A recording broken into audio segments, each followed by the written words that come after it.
My name is Tina Simmons, and I'm the Outreach and Enrollment Specialist for Clinical Psychology at the Illinois School of Professional Psychology. And today I'm going to get into a very detailed program overview.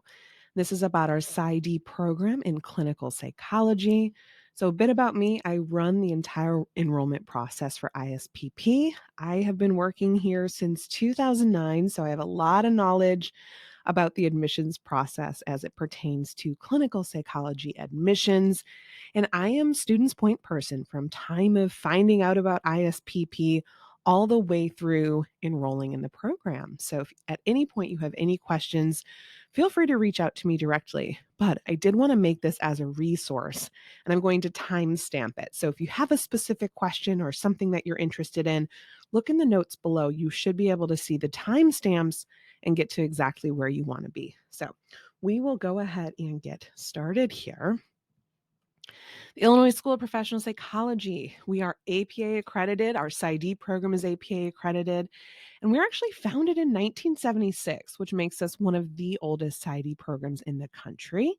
And we offer what's known as a practitioner-scholar model, which essentially doesn't mean we don't like research, but it means we like that research. We want to take the research, though, and apply it to working with clients. Whereas in a traditional PhD program, you might find the emphasis is on a scientist practitioner model. Typically, in PsyD programs, the emphasis is going to be more on a practitioner scholar model.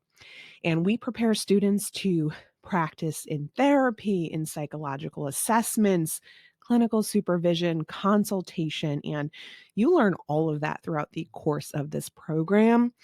We also include a lot of what's known as experiential learning, which is where you are not just learning about the theory of group, for example. You're actually living in group and you're talking about yourself and really applying some of the knowledge that we teach you in the classroom to your own life. So I think through that, students get a very, very rich and personalized training experience. So lots of experiential learning, personal reflection. Of course, some of the classes are didactic and where I'm lecturing at you. And you also couple all of this with supervised clinical training experiences. So I will get into, of course, the nitty gritty details. But again, founded in 1976, and we earned our initial accreditation in 1985. So again, among the oldest PsyD programs in the country. We came over to National Louis in 2019. So, tip for you, if you're ever referring to us, say in your personal statement, you want to make sure to call us the Illinois School of Professional Psychology at National Louis University or ISPP. We really, really want to emphasize and hang on to that legacy name because we are one of the oldest programs. We've got a lot of alumna in the field as well. There's actually over 1,800 alumna working as in the field that have graduated from our PsyD program. So we definitely want to hang on to that ISPP name. We are located in Chicago, and that's a picture of our campus there on the right. And we are right off Michigan Avenue. We have two buildings, one at 18 South Michigan, one at 122 South Michigan. And of course, students have access to both. They likely will have classes in both. However, our faculty are out of the 18 South Michigan location. So if you're ever wondering, 18 South Michigan is ISPP's home base. We are APA accredited. It's very important, of course, in PsyD clinical psychology training to find accredited programs. We did earn accreditation through the American Psychological Association's Commission on Accreditation. And our last site visit, we received that full 10 years. So at the time, that is the max that a program can receive. So we're really, really proud to have received that. And we will not have our next site visit until 2031. So we are accredited through then. And it's normal, of course, programs have to get reaccredited periodically, but we're very proud that we did earn the maximum number of years of accreditation. And I will also make a link in the notes here, if I can, a link to these slides, because as you can see, a lot of the information that I'm sharing with you has links to references and to parts on the website or different websites where you can go for more information, including right here, the APA's website. So I will make that available as well. And Again, ISPP, we were actually founded as this practitioner-scholar program. There were individuals that were PhD trained who found that while they understood the material and they had a lot of research and teaching experience, they might have liked more clinical experience when they were going through the program themselves. So ISPP, founded in 1976 by a group of psychologists, educators, and other professionals who really called for a clinical psych degree that emphasized teaching and practical training over the traditional research oriented PhD scientist practitioner model. Now, tip to you, don't say, "Why are you pursuing a PsyD?" "Oh, I don't like research." We don't want to hear that. There is still research as a component. Everything is rooted in evidence based practice and research and theory, of course. And you, as a student, will have to write a dissertation. However, it just means that in place of a lot of the research courses you might get in a PhD, you're going to have a lot more clinically focused courses and a lot more practical training. We, of course, continue to build on the tradition of ISPP, and we train clinical psychologists, also known as health service psychologists. So after pursuing this degree, you can sit for the psychologist licensing exam. And we'll talk more about that. That's the EPPP. I spoke about this again. We are grounded in theory and research, but we also use a lot of experiential elements. So expect to be changed as a part of this program. You're a psychologist in training. Eventually, you will be the tool that helps facilitate change. So, we really want you to do a lot of self reflection throughout the program. It's not the type of program where you can just go and learn the material and hope to pass, and you might, but we really want to encourage you to be the best clinician you can be. And a lot of that revolves around some of this experiential components through classroom exercises, through a lot of personal reflection, and of course, supervised field experience in the forms of practicum and internship. One of the things that I think ISPP does particularly well is our faculty mentoring relationships. Our faculty are very dedicated to ISPP, and I don't think students feel like there's a divide between, oh, the students and faculty. It is more of a mentorship model, right? Our students are very close to our faculty. They are very good at providing support, not just, in their classes when they're taking them, but throughout the time in the program. ISPP is a pretty small community. We are very dedicated, and if we accept you into the ISPP family, we mean that. We're not in the business of taking 100 students a year, hoping half will graduate. If we take you, we're going to see you walk across that stage. That is our goal. And actually, behind my video here, you can see above me, those are some of our recent graduates at our most recent graduation. And that is, of course, all of our favorite day because they should just be so very proud. And of course, you'll have, like I said, a graduation ceremony. It was at Wintrust Arena here in Chicago. And usually it's in June. All right, let's get into some specifics. We are offering the PsyD in clinical psychology program. We have some concentrations within the program. And so sometimes students come to me and say, Tina, I really am interested in child and adolescent psychology. Excellent. We do have some concentrations for students that have these specific interests. So our 4 concentrations are client-centered and experiential psychotherapies, health psychology, trauma psychology, child and adolescent psychology.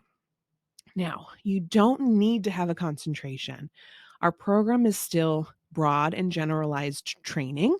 However, if you do have this specific interest, we can support you in these areas. All a concentration does is it streamlines your electives. So all of your electives, there's 4 that every student needs to take, would be under that child and adolescent umbrella. You would also have a faculty member that kind of runs the concentration. You would try and get your practicum experiences underneath that concentration. And then, of course, write your dissertation dealing with something within that concentration's realm. So it really just streamlines your coursework. So once you graduate, you would be a doctor of psychology and clinical psychology with a concentration in, for example, trauma psychology. I would say about a third of our students have a concentration, the rest do not. So it's totally up to you. On our application on PsyCAS, That's our application platform. It does ask you to declare an optional concentration if you want. That is not binding. I'm not going to hold you to that once you enroll. It's just helpful data for us to know when we are doing the admissions process. So, in order to formally declare a concentration, you have to fill out some paperwork and submit that to our Student Services department, and they will get that processed. And that happens by the end of your first year. You should really declare a concentration. But again, if you don't want one, no need to do anything. The majority of students do not have one. We do offer a Master of Arts in Clinical Psychology program. However, it's not freestanding. So that means you would not be able to enroll in that program outright and just stop with that master's. You would have to, it's embedded within this ID. So it's automatic. My students get their master's in clinical psychology after their second year in the program. And that just essentially allows for, we want to honor the fact that you've been in school for 2 years, you've done, a practicum at that point, you've done about probably close to 60 credits of coursework. So we really want to honor that by awarding you a master's degree. So we have about 115 students in the program, give or take, and our cohort size is 45. So every year, every fall is when we have our start. We'll enroll about 45 new students. There are 112 credits in this program, and I'll go over some of the specifics here shortly. Now, this is our very important bullet point I want everyone to know. This program is offered in a highly engaged, face-to-face, intensing, full-time learning environment. So you're in person for all of it. Nothing is online, nothing is blended. So you really, really should do this program understanding that you will be on campus for all of it. Now, classes are held in person during the day. They can be anytime during the week between 9 a.m. and 6 p.m. Now, you won't be here every day, all day, but I would expect that first year students should anticipate being here around 3 to 4 days a week, 2 to 3 days a week in years 2 through 4, and then your fifth year is a year-long paid internship. And we'll go over details shortly. However, that's what I want. I want to set that expectation. Now, some days you might just be here for 3 hours. Some days you might be here for the entire day. It really just depends on what's being offered, what you need to take, etc. So, students can work, but as you can imagine, it's not going to be possible to work full-time and complete this program full-time. It really is meant to be a full-time enrollment program. So students can work part-time, something that's evening, maybe weekend, but a full-time job and doing this ID would not go well together. There's a couple of stipulations that we would have you fill out if you are trying to work while being in the program. We can't stop you, but I really want to set that tone that you likely will not be able to work full-time while doing this program. We've had students try, and it doesn't always go well. Now, transfer credit. We can take transfer credit. There are a bunch of requirements, though, for us to be able to accept a course for transfer. It has to have been within 5 years, and it cannot have been an online program. So if you did an online master's, we would not be able to take any of your credits. 30 credits is the maximum number that we can get. However, it's tough to get all 30 unless there's a pretty significant overlap in content. So for us, how we determine the overlap in content, you would have to submit a syllabus and a form for each class that you want us to consider. And then that goes to the lead faculty member that teaches the courses, and they will decide whether or not there's enough of an overlap. We do not charge for this. A lot of programs do. We don't charge for this process, but we want to make it clear it's not to be punitive. We want you to get credit for having advanced degrees. However, this is a licensure eligible program. So we have to make sure, okay, if you took and are getting credit for health and dysfunction 1, we want to make sure you've covered everything that we would cover in our class. So hopefully that's pretty clear. I'm happy to offer, if you really want to know, hey, what might come over? Can you give me an idea? I can offer a pre-admission audit and take a look and give you a sense, but it's just an estimate based on transcripts. You would not get that officially reviewed until after acceptance. So hopefully that is clear. If you have more questions about the transfer credit process, I have a document that I could always share with students who are interested.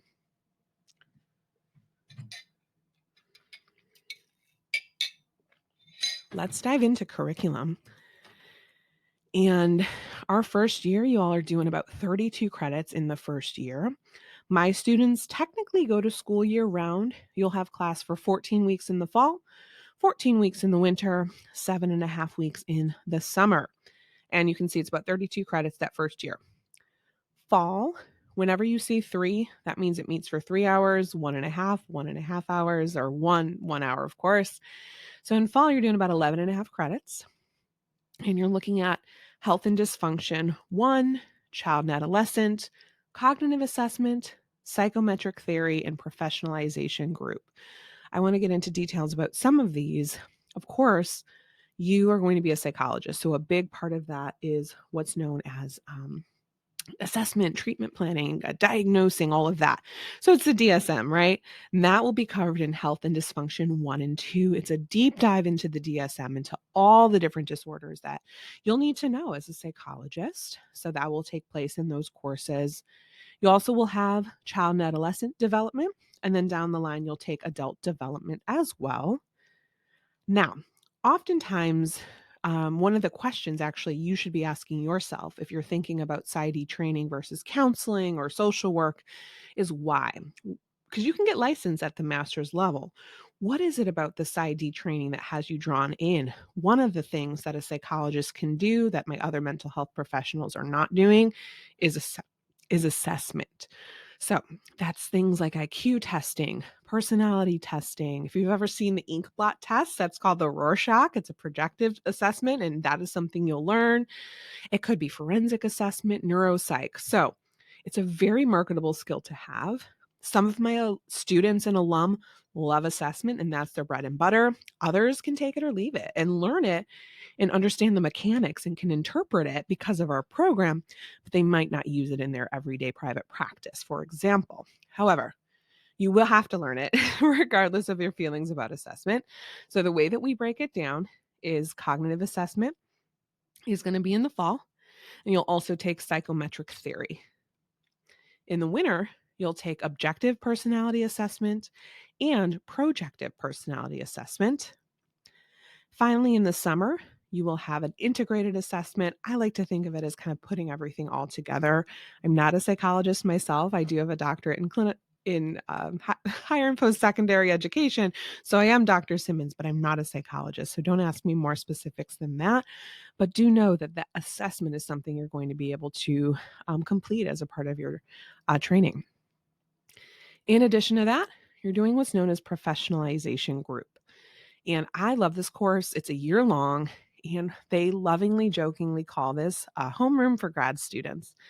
And the reason we have this is because no matter where you were trained for undergrad or if you have a master's and some experience, it is a shift to get into this type of program and to think about doctoral training as opposed to a master's level or undergrad. So we really want to honor that first year experience. And so we offer that class professionalization group.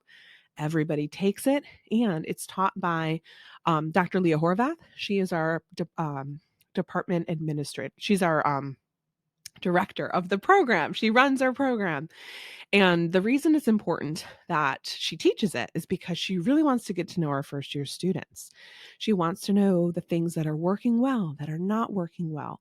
Of course, there's other things that they incorporate into professionalization group, like mentoring. They'll bring in folks from the library, etc. But she wants to get to know the first year students, but also she wants our first years to get comfortable with her. So that way, if any issues do arise, they feel comfortable and they know her. And it's not just this administrator behind a closed door. So that'll be your fall. Again, it's 14 weeks in length. Our programs typically start after Labor Day. So this year for fall 23, when I'm recording it, it starts on September 4th. So you should expect to kind of start in that early September each year. Then you'll have a winter break. So you'll be off for a couple weeks in winter break and then come back sometime in January for another 14 weeks. And again, I alluded to some of these classes, like, for example, health and dysfunction, objective, projective. Now, the important thing to know and why we have you all start full time is because these courses build on each other. You obviously can't take health and dysfunction 2 without having had 1, etc. So this is really your first year course sequence. Everyone's taking these same classes. Another course that we incorporate into winter is Personal and Professional Development Group, also known as PPD. If you remember from the beginning of my presentation, I talked a lot about how we as a university or as a program really emphasize that experiential training. And one of the ways we do that is through PPD. This is a group psychology course taught in an experiential way. So instead of learning just about group theory, you're talking about yourself and you're providing feedback to your classmates. You're receiving feedback. And I don't know if you've ever gotten that sort of experience in school. Sometimes it can be tough, but it's very, very beneficial because we want those issues or those things to come up in a safe environment when you're a student, when you're with fellow classmates versus when you're working with clients. And so that's one of the ways we really try and get you familiar with the therapeutic experience. This is not therapy. So I don't want you to conflate that with actually going to therapy yourself, but it does give you a really good idea about the group process. And it's taught by Dr. Warner or whoever teaches it will run that group according to their theoretical orientation. So if you have Dr. Warner or one of the other faculty members, Dr. Warner is client-centered, somebody else might do it a little bit differently, but it's nice because you really get that deep dive into some of these different theoretical approaches. You also have the second half of your professionalization group, and then something called Survey of Multicultural Psychology. I really want to make this clear. We are a program that includes diversity. Of course, there's 3 courses that everybody needs to take as it centers on diversity, but it's not just limited there. It's not just like, oh, good, check, we cover diversity, right? Definitely not. We are in Chicago. We're in downtown Chicago. You will, as a student, be interfacing with fellow students from different backgrounds, other faculty from all different backgrounds, and clients. So we really, really want you to understand diversity in its many different facets. And we're not just talking race, although that is certainly a big component. It's sexual orientation, socioeconomic status, disability status, etc. We try and really dig in and help students uncover biases and understand biases and what does that mean? What's power? What's privilege? All of those things. Because it's important. You are, again, this is one of the most important jobs you can have. You're holding someone's life in your hands oftentimes in their most vulnerable state. So we really have a duty to make sure that you're well trained to work with everybody. Okay. So one of the first classes you take is that Survey of Multicultural Psychology, and we'll see some of the other ones later on. Then in summer, you're going to have 7.5 weeks. So you will have class in July and August, you will have class in May and June, no class July and August. But you might start your practicum, but you will not have class. Summer sessions condensed. So it's that 7.5 weeks versus 14. And you'll do ethics, very important because you're going to start practicum in your second year. So we really want to get ethics in there. Again, I mentioned integrated assessment and then something known as clinical interviewing, which is a therapy course. And so you'll do that first summer. Again, first year, you're looking at about 32 credits, and that is it. Now, one of the things that's not listed on our overview here is the practicum process. You might be looking at this thinking, hey, where's my practicum? We really want to honor that first year experience. We take it very seriously. We believe in building that foundation before we send you off to work with real clients and live people. We got to make sure you know what to expect, what to say, what you're doing in a certain sense. So there's no practicum year 1. However, you are applying to practicum, and that will start in the winter semester. You're not applying in a vacuum. We are blessed to have a very highly trained training department that helps students go through the training process. There's deadlines, there's a whole database. Chicago is a fantastic city in which to study psychology because there are so many opportunities. So if you remember before we spoke about, having a specific interest, we'll say child and adolescent, we have about 200 sites in our database for training. So in a smaller market, you might say, oh, okay, you're interested in, late Adolescents, great. Here's the 1 or 2 sites that cater to that population. In Chicago, there's a much bigger marketplace for that. Now, you have to apply. You're applying to practicum. There's a placement. There is a placement day or a match day where everyone gets their practicum placements. But rest assured, students do get placed, and we're very. It's a well-oiled machine at this point. But the application process for practicum begins in winter of your first year. Year 2. Now you see, anytime I see red text, that signifies practicum. Now, practicum, you might be saying, what are you talking about? That is actual work experience. It's unpaid. Your payment is training and supervision, but it's 16 to 20 hours a week over the course of 9 to 12 months, in addition to your classes. So you're definitely still busy, even outside of that first year. Just some of it's going to be off campus. So in the second year, you're doing diagnostic practicum. Third year, you're doing therapy practicum. Fourth year, advanced practicum. But diagnostic, as you might expect, it's that testing. If you remember in year 1, we did cognitive assessment, projective, objective, etc. Now you're actually doing these things with clients. And every site, it's under supervision. So you're not just like, I don't know, let me try this. It's very structured and very supervised. So in addition to having a supervisor at your site, you will also have a supervisor on campus. So whoever teaches your seminar, I say supervisor, they are providing supervision. They're helping you cultivate your clinical skills. So there's a site supervisor that has to, oversee you live. And then in seminar, you might be saying, wow, I'm working with a client with a background I've never worked with before. How might you approach this? It allows you to really cultivate those skills, again, in a safe environment. So in addition to practicum, you're doing some of your theory courses. So you'll do person-centered. One of the things that I think our program makes our program unique, or we do particularly well, is the approach to theory. So there is not just one theory that we say, okay, everyone's going to walk away being a client-centered psychologist. We teach you 4 of the main theoretical approaches, and we go deep. It's not a surface level overview like you might get in a master's program. It's a really intensive understanding of these different theoretical approaches. Now, you might say, okay, I love client-centered. I could take or leave psychodynamic, for example.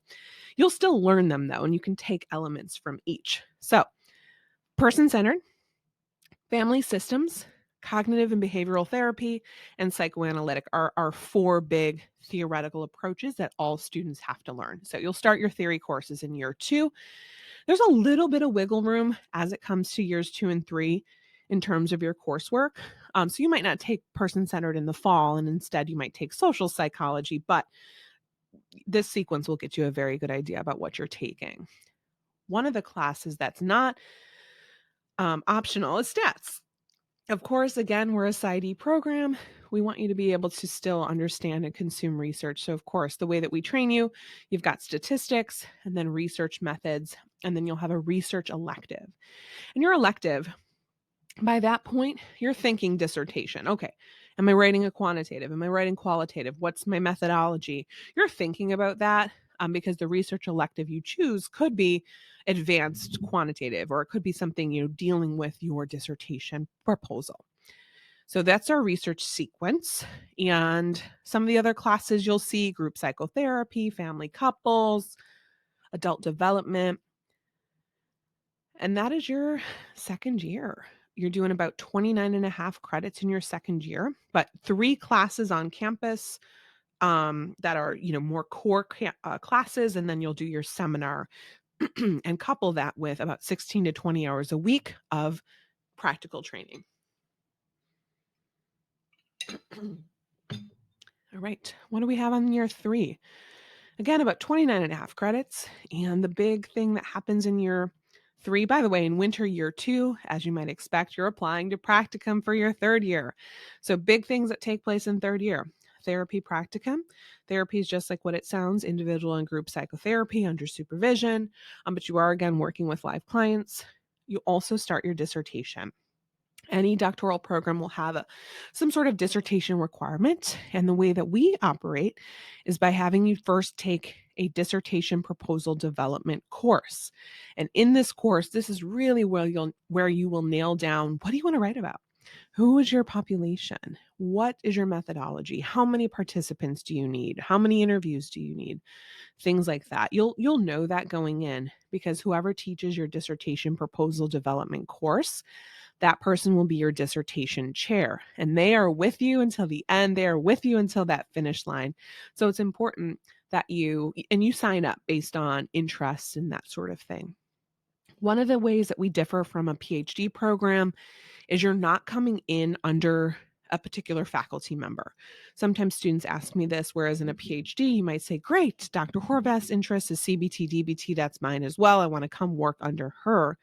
Here, it's almost reversed, right? You're designing your project based on your interests. So if you're super interested in identity in late adolescence, you can find a faculty member or try and find somebody that can work with you that has similar areas of focus.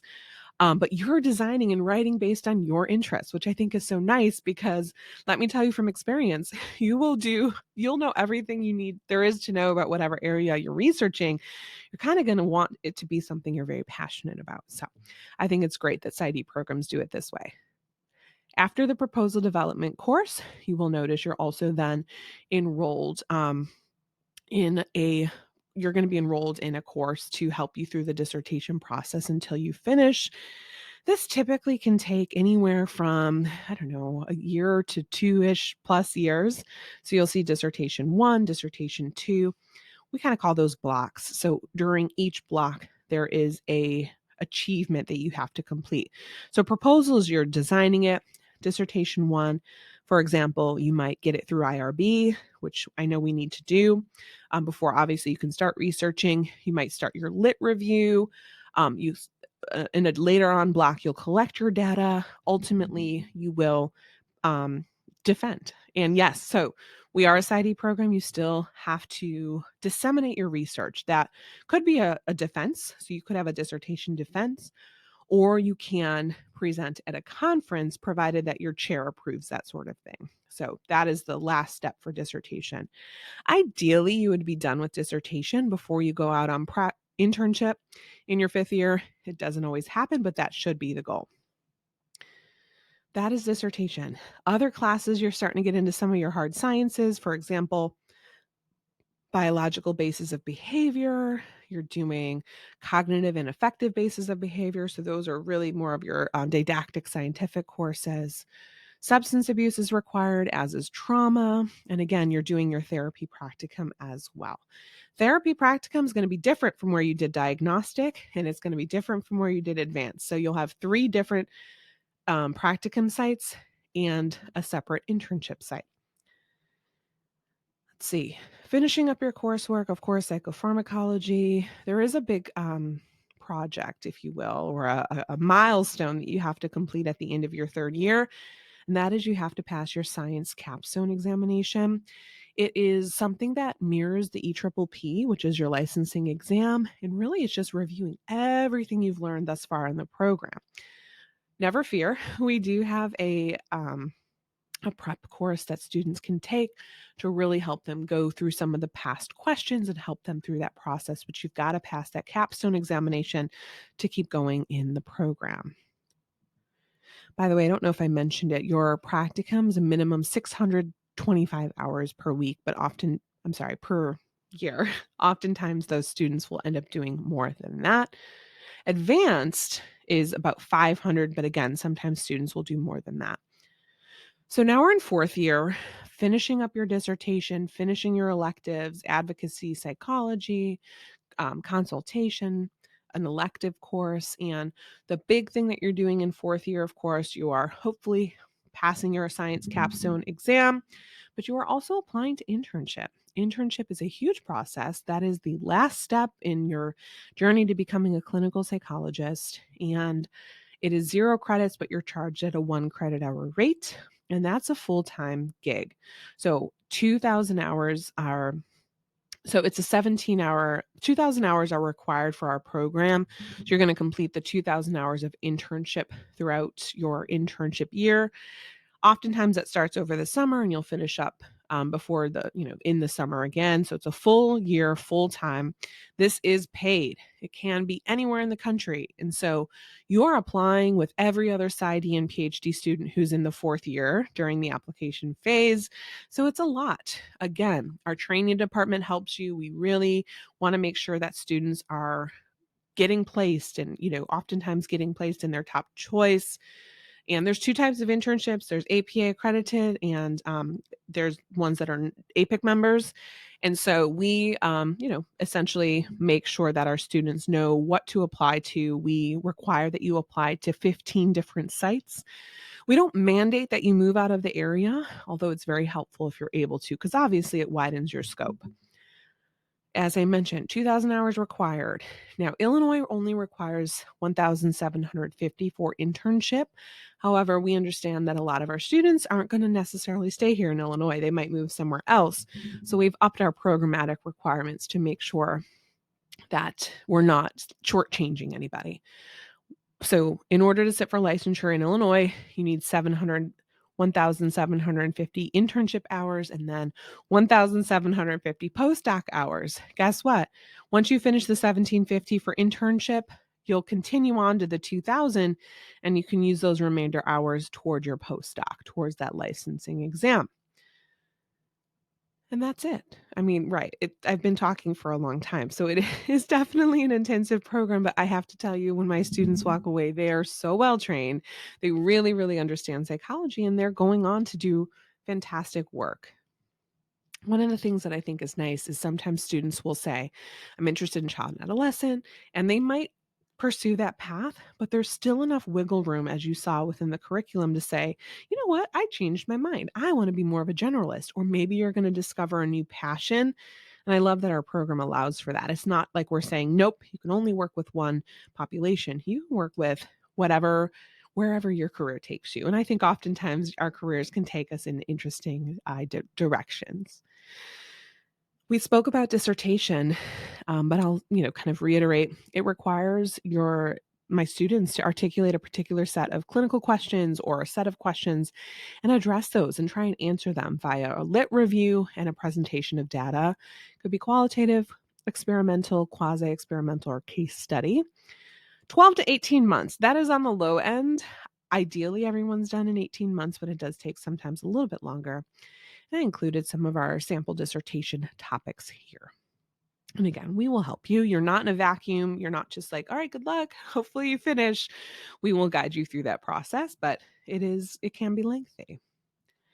I spoke about licensure, and licensure allows you to, at this time, there's not two levels.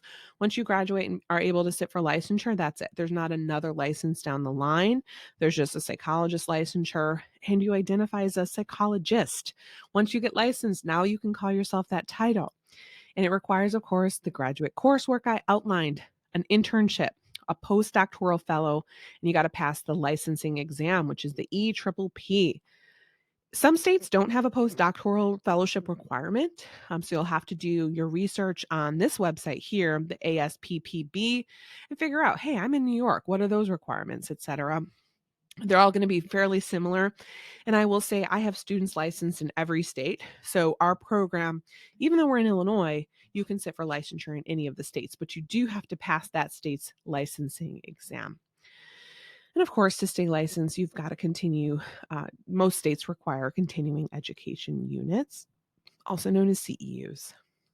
Whoops. Right. Lord, where do psychologists work? Anywhere. I think that's one of the benefits of this degree is that it's so very broad, and folks can work in a variety of capacity, including, of course, private practice. We have a lot of alum that start their own practice or work in private practice. They might do child psychology. They might work in hospitals. University counseling centers is huge. Staff psychologists, clinical supervisors, professors, military, community mental health. There is not, what's beautiful about this profession is it's not like you're only doing one thing. Oftentimes I see a lot of our alum seeing clients and teaching, or seeing clients and supervising or consulting. There's a lot of work to be done. I'm glad to say that a lot more people are seeking mental health services, and my psychologists are very well trained to work with a variety of individuals. I looked up the median wage for 2022. It was 90,100. That's via a website called ONET Online. You can go ahead and click on that for the updated data. There's also an employment document here, and that is something I keep internally. I get a lot of emails from different people or groups or whatever saying, "Hey, we're hiring," and we like to put that on the employment document. So that way this alumna or people who are looking for work can head there and see what types of jobs are available. I like to include it in my admissions presentation because I want you as a future psychologist to know, all right, literally, where can I work? Like, what are some of the places that psychologists work at? If you click on that document, you can see some of the places that are hiring for psychologists. Here's our core faculty. If you click on that link, it'll take you to the spot on our website where you can get more information. And this is a faculty member, Dr. Leah Horvath. She is our program director, and she's also an associate professor. She specializes in CBT and DBT, and she earned her PhD from the University of Kentucky in clinical psychology. Dr. Lucia Lopez is our Associate Director of Practicum Training. She's an assistant professor with experience in groups and trauma, and she earned her master's from the Illinois School of Professional Psychology and her PsyD as well. Dr. Misty Mann is an associate professor, actually, and she specializes in eating disorders and feminist psychology, among other things. She earned her PsyD and master's from the Illinois School of Professional Psychology. Dr. Emiche Vitalis is a PhD. She specializes in research and science. She's our science faculty member, not the only one, but that's her baby. Does a lot with biological basis of behavior and research development.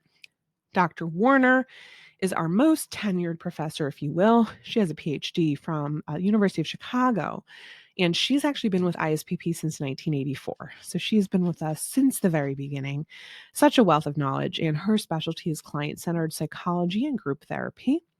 Finally, Sandra Zakowski has earned her PhD and re-specialized for clinical psychology. She's a professor, and her areas of specialty are trauma, refugee psychology, and international psychology. At the time of this recording, we're actually hiring 2 more. Very exciting time to be a part of ISPP because we are growing. So we'll have another individual in our training department as well as another core faculty member. But I wanted to tell you who is working for us now. Again, I'll put this link in the notes so y'all can go to it directly. Speaking of links, I included a bunch here. This is a virtual tour, so if you want to see more specifics of the campus, if you want to see the actual locations, of course, click there. I put our career bridge in here. I wanted to mention our clinical psych training department. There are faculty members that are going to be in 18 South Michigan that, again, help us run the training department. Also, I want to mention our academic advisor / training department coordinator, Laura Zuniga is her name. She's been with us for quite a while. She's very helpful in helping students know deadlines and work through what's called Tavera. Tavera is a database where you would be able to bank all of your hours for training. We offer free counseling for all of our students, which is including our PsyD, which is very helpful because some programs, the PsyD students run the counseling department and therefore they can't receive services. Not so with us at NLU. There's in-person counseling as well as virtual telehealth, and it's an independent third party. So it's like a different organization that provides services to our students. We also have a food pantry as well as Thrive resources. There is a ton of resources here. I encourage you to take a look. International students, we can take international students in our PsyD. 2 years ago, we had 4. This year, we're going to have about 2. So certainly, we have international students come through the program. I'm going to make a separate video for you all, but everything is basically similar except for the I-20 process. We have learning support, which is free tutoring in both writing and statistics, again on campus as well as virtual. Students can opt in for health insurance if you'd like. Same thing with student housing. You can live in one of the high-rise buildings that we contract with if you like. The majority of my students do not, though. Most of my students are opting to rent a place on their own.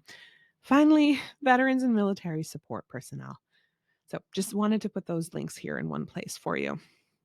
Now, hopefully I've gotten you excited and you're still with me. If you are, thank you. Because we're going to talk a little bit about tuition and funding options. Let me move my video here.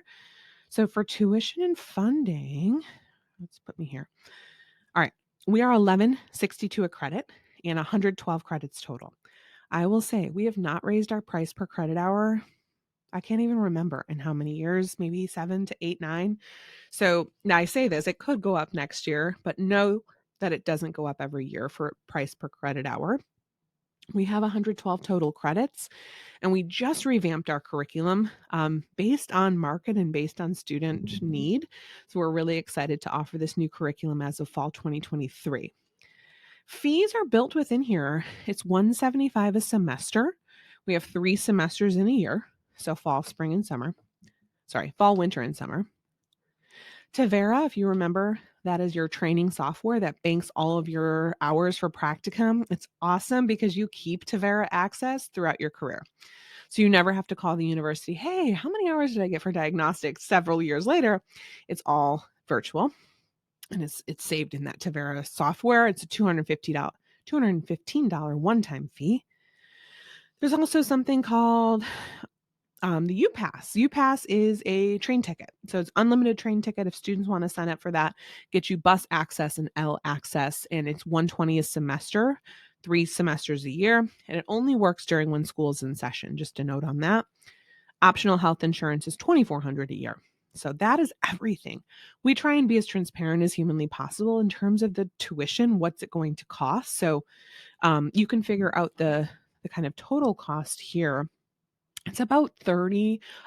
It's about, let's do the math together. 1162 times 112. For tuition, it's 130,144. And then you want to add in those extra fees. All right. So how are our students paying for it? Oftentimes they are applying for FAFSA, the free application for federal student aid. My students, if they apply through FAFSA, are looking at about $33,000 per academic year in student loans that they have access to.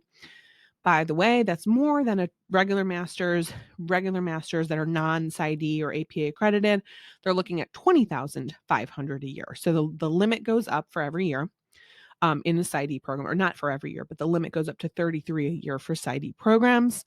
Your lifetime loan limit also goes up to $224,000. So that's everything. So if you borrowed for undergrad, borrowed for grad, all of that is included in your lifetime loan limit. There is something called a Graduate Plus loan, which is additional funding that you can request. Obviously, students often are not working full time, so they might need money for books or for a computer, etc. So that can be borrowed through a Graduate Plus loan. That one is credit based. Lucky for you all, I am not your financial aid advisor. We do have someone who specializes in PsyD financial aid, and his name is John. He's fantastic, very, very transparent, and just detailed, and make sure that everyone knows what they're getting into when they're starting this program. So once you get accepted, all of that, you would work with our financial aid department for specifics. We do have some scholarships. Our biggest one is a director's scholarship. That is a 25% discount on tuition, and we usually have about 10 of those a year to award in our cohort of 45. So about a quarter of our students receive that director's scholarship, and again, it's a 25% discount on tuition. We also have smaller scholarships, diversity and leadership, both for $5,000. And I included a link here to the scholarship brochure. And I would encourage you to submit your essays for the scholarships, right around the time of your application, because we like to award admissions, entrance, and scholarships at the same time when possible. There are some National Louis University scholarships, including a 15% alumni scholarship to those that have graduated from a previous NLU program. Community Heroes is for military. It is for spouses of military. It is for dependents of military. It's for first responders and their dependents, and that is a 15% discount. There are some smaller donor-funded scholarships. You would find that through something called Scholarship Universe through the university's website. And those are a little bit smaller, but they still exist, and outside scholarships as well. Again, I'll provide all of these links to you. We are National Louis as a Hispanic serving institution, an HSI.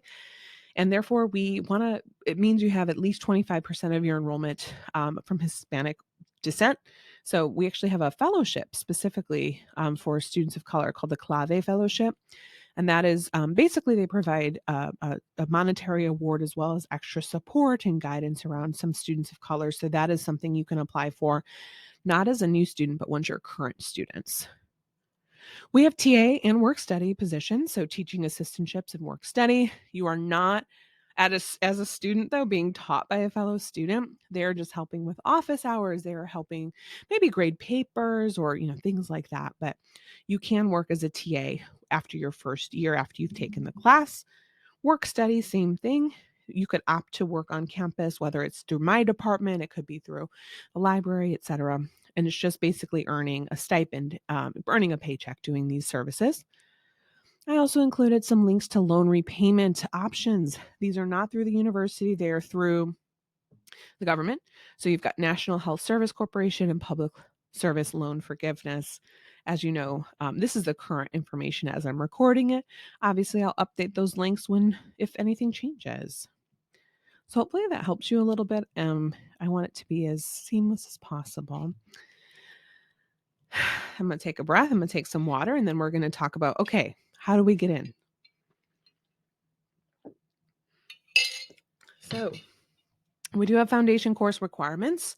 The Society in Clinical Psych requires us to have 500 not us, you as an applicant to have completed 500 graduate courses as a foundation. And these are Intro to Psych or General Psych, which of course can be waived if you have a bachelor's or master's in psychology, Abnormal Psychology, Statistics or Research Methods, and then 2 additional courses in psychology of any kind. We need a total of 5 or 15 credit hours, all with grades of B or better. Now, these have to be done before you start the program, not necessarily before you apply. But I do note on your application, okay, this person's missing stats or abnormal psych, and I will let you know once I review that as a part of the review process. All right. Our admissions requirements, you have to have a minimum of a bachelor's degree with a 3.0 GPA from undergrad or 3.25 or better from grad. Now, I will say, a lot of students, I almost forgot, a lot of students do apply while they're still in school. So it's very common for you to not have been, to not be graduated and have that bachelor's in hand. Totally fine. You would be considered an early admit until you graduate, and we'd need those final transcripts, but minimum's bachelor's. It's important to know you do not need a master's for our program. Some programs require it. We don't. If you are somebody who is an international student or if English is not your first language, we would require a proof of English language proficiency. There's a lot of different ways that can get met. If you have a degree that was taught in English, or if it's an English language proficiency test, those are the most common that I see. So, what's the process? You will apply through an application system called SciCast, and I'm actually going to go into detail here in a minute. There's an $85 application fee in SciCast for the first program you apply to, and then there's additional fees after that for each additional program. Personal statement, resume, 3 letters of rec, transcripts. Let me get into details. So, personal statement, it is 2 to 4 pages, really detailing why clinical psych versus counseling versus social work, previous experience, what you're doing now, how this degree would help you. It really should be a self-appraisal of your qualifications for the profession. If there are any gaps in your record, meaning, or I should say dips, so say like you did great in undergrad, 3.5 overall, but had a rough semester, talk about it in your statement. We will see it. You can't hide a bad semester or what have you. Whatever the reasoning might be. I've seen students talk about loss. I've seen them talk about changing majors, and really whatever it is. You'll notice ours very specifically, and for a good reason, is a personal/professional statement. We want to get to know you. This should not just be an extended version of your resume. Of course, you want to include things that are also on your resume, but we want to get to know you. Something else you want to include. Why ISPP? Why are you looking at our program? That's our school. What is it in specific? Faculty, concentration, curriculum, location, accreditation, whatever it is, give us some reason to recognize that you are applying to ISPP for a reason, because we are looking for fit. If your GPA is on the lower end. Again, you want to address that. You want to address, what happened. Maybe you were a first generation college student. Maybe you changed your major. We're going to require that minimum 3.0. If you don't have it, you won't be accepted. But even so, if there's any gaps or any, things that you want to address, make sure to do that in your personal statement. Graduate degree, if you do have one, it's a 3.25 or better minimum. And it's one or the other, or both, preferably both, but one or the other for sure. So that's your personal statement. Next, resume. Resume is about traditional resume. I mean, I've seen students ask CV or resume, whatever it is. One big tip that I have is don't put your GPA on there unless you are so certain of what it is, because I've had students be rejected because their GPA they put in on their resume does not match what's on their transcript. So I say skip it altogether. You want to include anything you've done in undergrad and up. I don't really need to see anything pre-undergrad like from high school. And it should include everything, volunteer work, any activities, any sports that you were involved in at university, of course, your degrees, of course. Let's see what else is on there. Any jobs that you had, volunteer experience, all of those things. But it should be tailored for graduate programs. If you have to put an objective, don't put, I'm looking to be hired as a whatever. Like this should be tailored for graduate school. All right. And 3 letters of recommendation. We require 3. SciCast allows you to put in 5, but 3 is the minimum. I'm going to require at least 1 from a faculty member, especially if you've graduated within the last year or 2. You've got to have at least 1 or 2 from professors. And we require both a form and a personalized letter. Here's what's going to happen. You're going to input their information in SciCast. They will get an email right away from WebAdmit, which is the provider of SciCast. It's going to say, hey, Tina Simmons has requested a letter of recommendation. My recommendation to you, ask them first. Tell them it's coming through so that they know and they're not like, wait, what? I'd never approved this. Make sure to ask for a favorable letter of recommendation. These should be people that know you well and know your either ability or capacity for success in a graduate or doctoral program and or potential to become a psychologist. That's who you're looking for. If I had my way, I would have psychology professors or just anybody that you had for class.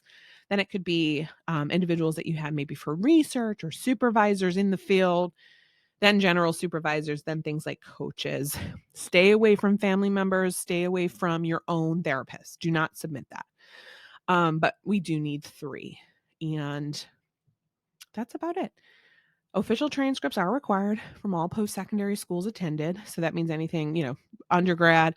If you took 1 class at a community college, I need that too. So making sure that you're submitting all of your official transcripts. Don't turn them into me at National Louis. Submit them to SciCast. We're going to go into detail here in a minute, but just know we need official transcripts from all schools attended. If you're still an undergrad, submit them where you are, and then we will need a final official degree granting transcript once you graduate. Our application deadline is January 5th. So that is the date in which you want to submit a completed application. I want to see everything. If I can get your fall grades, if you're still an undergrad, that's my preference. But definitely you want to submit your completed application by January 5th because that's the deadline. After that, if there's space, we might be able to accommodate, but don't count on it. If you submit by January 5th, that is guaranteeing that you will be reviewed in time for our winter interview days. You also notice that our GRE is optional. So you are welcome to submit GRE with us. You do not have to. It's completely optional. Folks want to know, should I, shouldn't I? If you scored, I say if your scores are representative of your ability, then go ahead and submit. 50th percentile or higher in more than one area, go ahead and submit. But if you're not pleased with your scores, don't mention them. Don't put them on the application. So what happens after you submit? It'll go to me. Again, I run the enrollment process. And so I will take a look. I will confirm, hey, everything looks good, or maybe I'm missing X, Y, and Z. And then I send your file for review. And it has to be completed before I'll send it for a review. It will be reviewed by a faculty member, and they will decide whether or not we want to interview you or maybe not and reject. If you are rejected on paper, it goes to an admissions committee who ultimately makes that final decision. But you definitely are reviewed by a minimum of 2, 3 faculty, sometimes 4, depending. So definitely, it's a thorough review. Now, say like you are invited to interview. Of course, that's the goal. Our interview days are going to be February and March, and it's a 2-part process. So the first part is a programmatic information day. So I will invite a big group of applicants, and they will get to hear from our current students in a panel.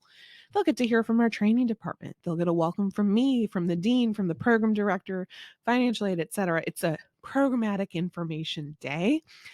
After that, you will then be invited to interview one-on-one. And that interview, by the way, all of this is via Zoom. We find it's more of an equitable process.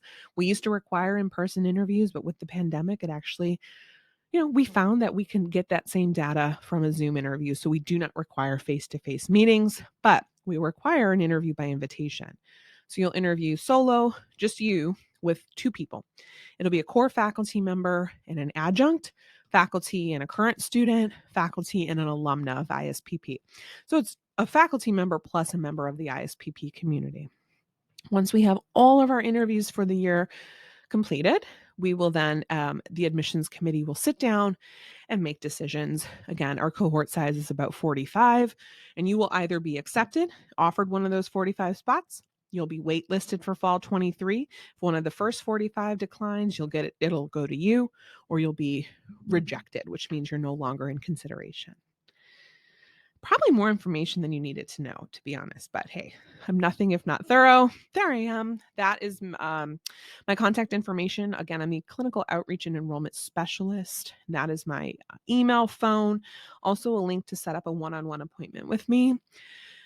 I am going to go ahead and log into SciCast. And so again, this is all time-stamped. So if you are like, gosh, I need to go, like, come back later. Of course, I know this is a really long video, but hopefully very helpful, because I wanted to show you what SciCast looks like. So first time you log in, or every time you log in to SciCast, this is what you'll see. I kind of call these my quadrants, right? So in my personal information, okay, I think I'm logged out here. Oops, let me not mess this up. All right. I think it kicked me out. All right, so we're logging into SciCast, clicking on release statement, and this is just basically allowing SciCast to collect your information. There's all the little kind of things to know. You want to hit I agree. That means you understand, of course, read it, but read and understand that. This means that you understand that each program materials is to the individual program. And this pre-release of information, I like when you say yes, because that allows me to review it and other folks in my positions. We're not sending it for a review, though, until it's completed. So I recommend submitting yes. That means we can see you and send you some information and help you through the process. So once you hit that, continue and go to next section. And you'll want to put in all of your information as much as possible. This is just general demographic information. They do ask for your gender and gender identity. And by the way, this application, as it states here, is run kind of in conjunction with the American Psychological Association. So it's not me, Tina, who's making this up. SciCast is run via APA, and they're the ones that kind of outline the information that they think would be helpful to us as admissions personnel to have. You'll put in your country, date of birth, all of those things, and then it'll go down. On the left-hand side here is where you'll see all of the individual components. So I'll have my contact information. Again, fill out as much as you can. It'll ask for citizenship status. If at any point in time, go to the Applicant Help Center. They are so detailed, so helpful. We also have this thing down here called Cassie, and she is your virtual assistant. So if you have any specific questions, hey, where do I go for X, Y, and Z? Chances are you're going to be able to ask here. Okay. So that I got to that little chat box here by just pressing that little chat bubble. So they also collect some race and ethnicity data, other information, language, military status, sometimes, some background information. They do, we do require your Social Security number. It's tied to your financial aid. And we want you to just write, what kind of account you are. So, I intend to apply in fall. SciCast does have fee waivers.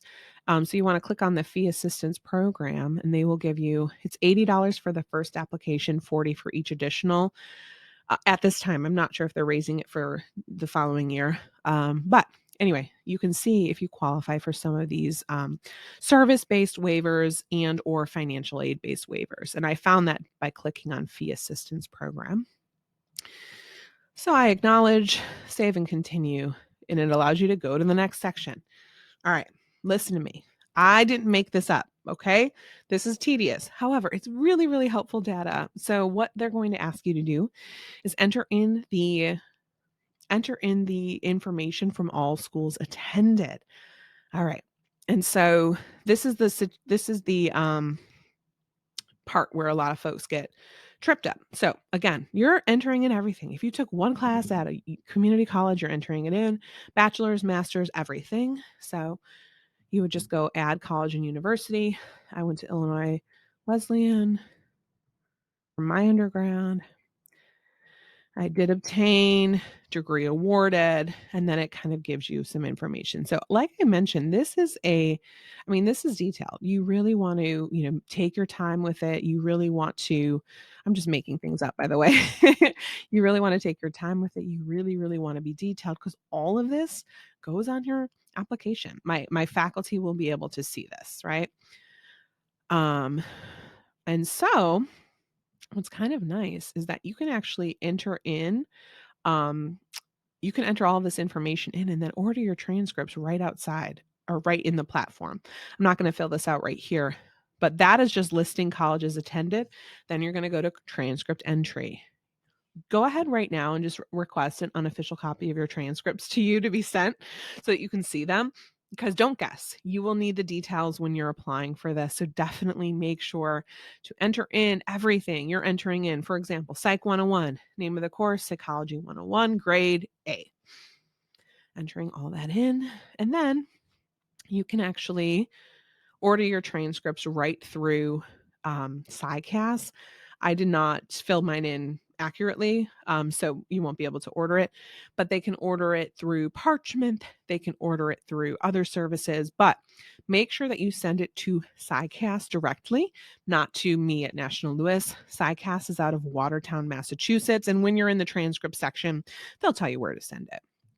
Standardized tests, if you want to, feel free to opt out of standardized tests, or you can opt in depending on whether or not you want to submit your GRE.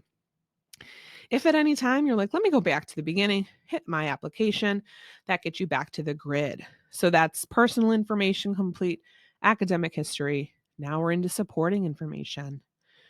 This is where you request your letters of recommendation. For my school, I allow you to, for my admissions process, you don't have to include experiences, achievements, licenses, and certifications and fellowships unless you want to, because that will be on your resume. However, not all, this is shared between schools. So some schools might require it. So do your own research and make your decision. But for me, I just need evaluations from this section. 3 are minimum. Now, once you put in their email address and hit save, they're getting an email. So be careful. Make sure you're getting permission in advance, right? If you have 4 or 5, feel free to submit. Then I could request or I could send your file for review before having all of them received. However, my recommendation is pick the people that know you the best. Who is going to write you the best letter of recommendation? Who knows you the best? Who's going to be the most specific? That's who you want. Again, staying away from your own therapist or family members. And the way that you create the evaluation request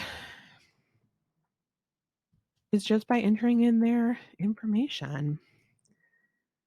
You can also opt in to have a due date. So, I would say at a minimum 2 weeks, but probably a little bit longer. Hey, John, please fill this out. And that'll just go in the body of the email. Waiving your rights. If you waive your rights to access the evaluation, if you were to say, Tina, please let me see John Smith's letter, I can't show it to you because you've waived your rights and your recommender knows that. The idea being that they're going to be more honest with the committee if they waive their right. This gives us permission to contact and permission for schools to contact references. I don't often do that, quite honestly, but I have in the past, especially if something seems to be inconsistent. So save this evaluation request, and you will be able to see. What's awesome is you don't have to contact me and say, "Hey, Tina, did you get my third letter?" You can see right here. You know what? I probably sent an email to myself. So I'll probably be able to see that. But it's nice because then you can see right in the application itself, you'll be able to see, what the request, if they've filled it out. Yep. And I will actually show this to you all. Why not? Because it shows you exactly, this is what your recommenders will see. Give it a second here.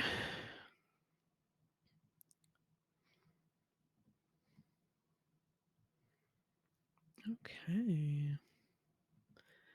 Let me give it a minute here. Basically, it's branded by SciCaS. It says, hey John, Tina Tess Simmons is applying to SciCaS and requesting an online evaluation for you. And then that your evaluators have to log in and create an account, and they also have access to Liaison's help desk if they need it. Now, make sure that they know this is coming through, but it is branded by SciCaS. Another recommendation for letters of recommendation. They're not recommending you to SciCaS. SciCaS is not a university. They're not going to grant your degree. I recommend having them write it for graduate admissions committee, dear admissions committee, dear graduate admissions committee, not specifically dear ISPP, unless we're the only school that you're applying to, because the letters get shared. So in a sense, it's great because you don't have to ask your letter writer for 15 different letters of recommendation. However, it should be specific to you, not to the university. Okay. Hopefully that helps. So you can put in up to 5. And that's all I need from that section. Again, you can do experiences, achievements, all that. That is just basically what you will see on your resume as well.